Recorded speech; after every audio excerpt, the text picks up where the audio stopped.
Today on San Custom Gurus.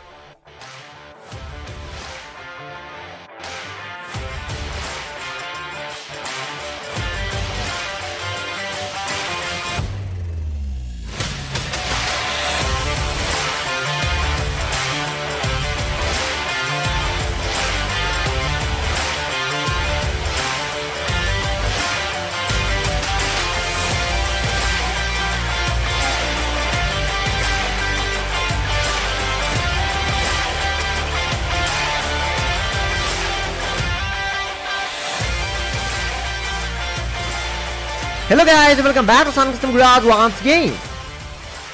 सो आज का ये वीडियो मेरी एक और नए प्रोजेक्ट के ऊपर है जिसमें मैं काम और कुछ दिनों में शुरू करने की सोच रहा हूँ। तो आप सभी लोग मेरे मारुति 800 के मिनीचर रेप्लिका को तो जान रही है। ये कार जो कि मैंने तकरीबन 1 साल पहले रेडी किया था और ये एक्चुअली बहुत ही कमाल की कार है और फिलहाल इसकी कंडीशन भी काफी अच्छी है। लेकिन इस कार में कुछ ऐसे चीजें हैं जो कि इस कार को मेरे असली कार से बहुत ज्यादा डिफरेंट बना रहा है, क्योंकि मैंने इस कार को अपनी असली कार के मिनीचर रेप्लिका के तौर पर बनाया था। तो इसलिए इस कार को मेरे असली कार के साथ एक्जैक्टली सेम होना चाहिए, लेकिन ये एक्जैक्टली सेम नहीं है। और इन सब चीज़ों को करेक्ट करने के लिए ही मैंने आज ये वीडियो बनाया है। आज ये वीडियो में मैं आप लोगों को सारी चीज़ें समझाने वाला हूँ कि इस कार में मैं एक्चुअल में क्या क्या चेंजेस करने की सोच रहा हूँ। तो क्या आप इस कार को देखने तैयार हो? ओके, इस कार पर आने ही वाला है। 1, 2 and 3।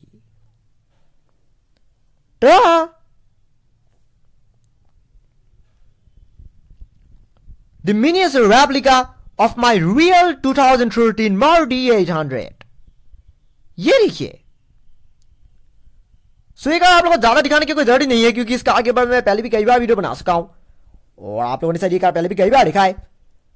वैसे तो ये मेरी असली कार का एक मिनीचर रेप्लिका है, लेकिन इस कार में बहुत से ऐसे चीजें हैं जो कि इस कार को मेरी असली कार से बहुत ज्यादा डिफरेंट बना रहा है। जैसे कि ये body colour pillars, Chrome door handles और फ्रंट जो कि मेरी असली कार से ऑलमोस्ट पूरा ही डिफरेंट है। ये सब चीजें एक्चुअल में ऐसा इसीलिए हुआ था क्योंकि जब मैं इस कार में काम कर रहा था तब मेरी असली कार की रीपेंटिंग के लिए सर्विस सेंटर गया था, क्योंकि मेरी असली कार की रीपेंटिंग में लगभग 1 महीना लगा था और उन्हीं 1 महीने में मैंने ये कार भी रेडी किया था।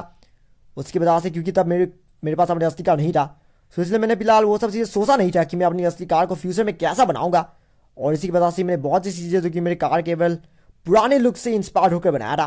क्योंकि अगर आप कार के फ्रंट को देखें तो इस तरह की हेडलाइट्स, इस तरह की लोअर ग्रिल और इस तरह की फ्रंट ग्रिल जो कि मेरे कार में रजिस्ट्रेशन से पहले हुआ करता था, क्योंकि ब्लैक कलर की लोअर ग्रिल जिसमें रेड कलर की इंडिकेटर्स और ब्लैकआउट हेडलाइट्स जो मेरे कार में पहले हुआ करता था, इवन रीपेंटिंग से भी पहले था।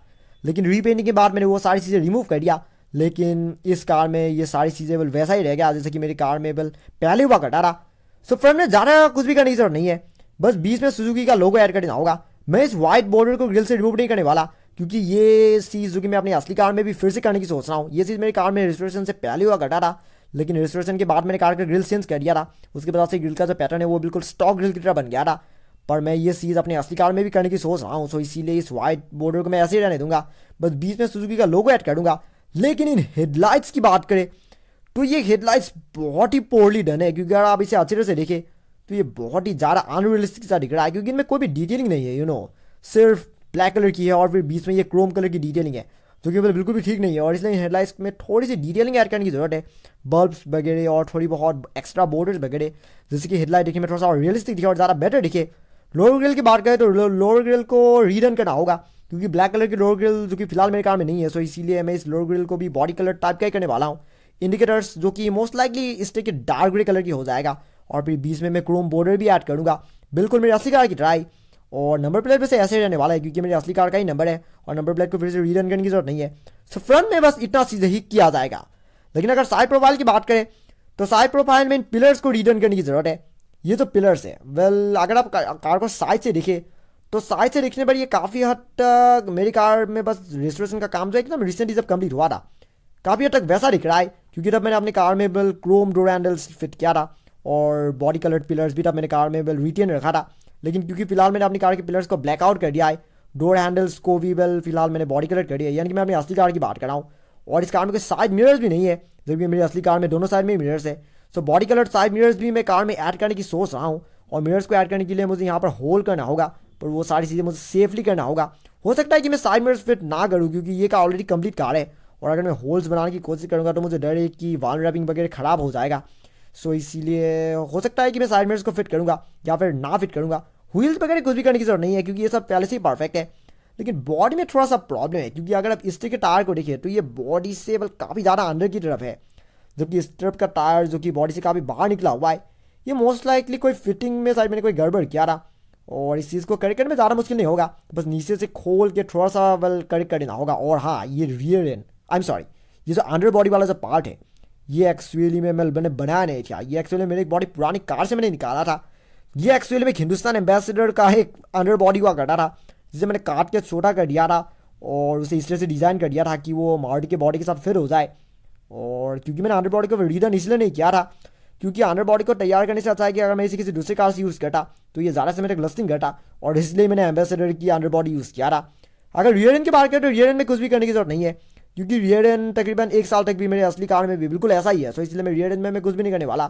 रियर एंड अब जैसा है बिल्कुल वैसा ही रहेगा क्योंकि ये कार पीछे से बिल्कुल मेरी असली कार की तरह ही दिख रहा है। सो इसलिए रियर एंड में कुछ भी करने की जरूरत नहीं है, बस थोड़ी बहुत चीज़ें ऐड करने की ज़रूरत है। ये कार पहले से ही परफेक्ट है और इसकी जो कंडीशन है वो भी बिल्कुल ठीक है। ये वैसे वाइनल रैपिंग है, ये पेंट नहीं है, लेकिन इसका जो साइन पेंट है वो बिल्कुल पेंट जैसी दिख रही है और इसलिए रेस्टोरेशन जैसी कुछ भी करने की जरूरत नहीं है। बस थोड़ी बहुत चीज़ों को करेक्ट कर देना होगा जिससे कि ये कार देखने में एग्जैक्टली मेरी असली कार की तरह ही दिखे। हाँ, तो चलिए आज के लिए बस इतना ही। फिर बात होगी मेरी एक और नई वीडियो में जिसमें मैं आप लोग ऐसे ही और भी कमाल की कस्टमाइज चीजें और मेरी खुद की तैयारी की गई स्केल मॉडल कार्स दिखाने की कोशिश करूंगा। लेकिन तब तक अगर आपको आज का ये वीडियो से पसंद आया, don't forget to like, comment, share and subscribe to my channel and also click the bell icon so you get notifications of every new video. And thank you very much for watching my video. Have a nice day.